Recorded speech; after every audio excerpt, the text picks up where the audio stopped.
গোপালকে বসায়নি? দেখি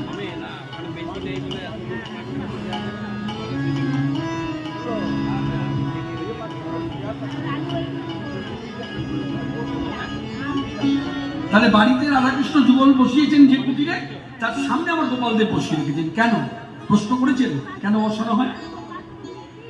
যারা জানেন না তারা শুনুন, যারা জানেন তারা মিলিয়ে নিন বক্তা ঠিক ঠিক বললো কিনা, মন দিয়ে শুনুন।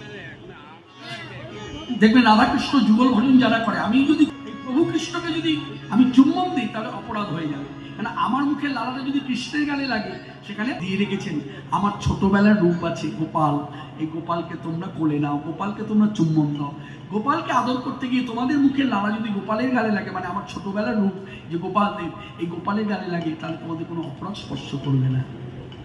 যেমন বাবা মা যখন ছেলে মেয়েদের চুম্বন দেয়, বলুন কোনো ছেলে মেয়ে সেই চুম্বনের যে লালাটা আজও পর্যন্ত কেউ বেশি নিয়ে গিয়ে ধুয়েছে? নয়, ওটা মুখ দিয়ে হয়তো বহির্গত হয়েছে মায়ের বা বাবার, বৃদ্ধ মায়ের বৃদ্ধ বাবার, হ্যাঁ বৃদ্ধা মায়ের বৃদ্ধ বাবার, কিন্তু ওটা ভীষণ স্নেহ, ভীষণ ভালোবাসা, প্রতি ভীষণ আত্মী, যার জন্য শ্রীকৃষ্ণই তার একটা ছোটবেলার রূপ আমাদের দিয়ে রেখেছে, যে তোমরা সেবা পূজা করতে করতে কখনো যদি মনে হয় আমাকে কোলে নেবে তোলাবে, তাহলে আমার গোপালকে নিয়ে, আমার ওই রূপটাকে নিয়ে তোমরা আদর করো, তাহলে তোমাদের কোনো অপরাধ হবে না।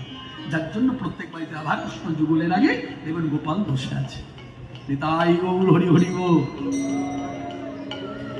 এবার রাধাকৃষ্ণ যুগলের একটা ভজন গাই, যেটা আপনার টাইটেল করেছেন, আমাকে যে একটা অনুষ্ঠান সূচি পাঠানো হয়েছে সেখানে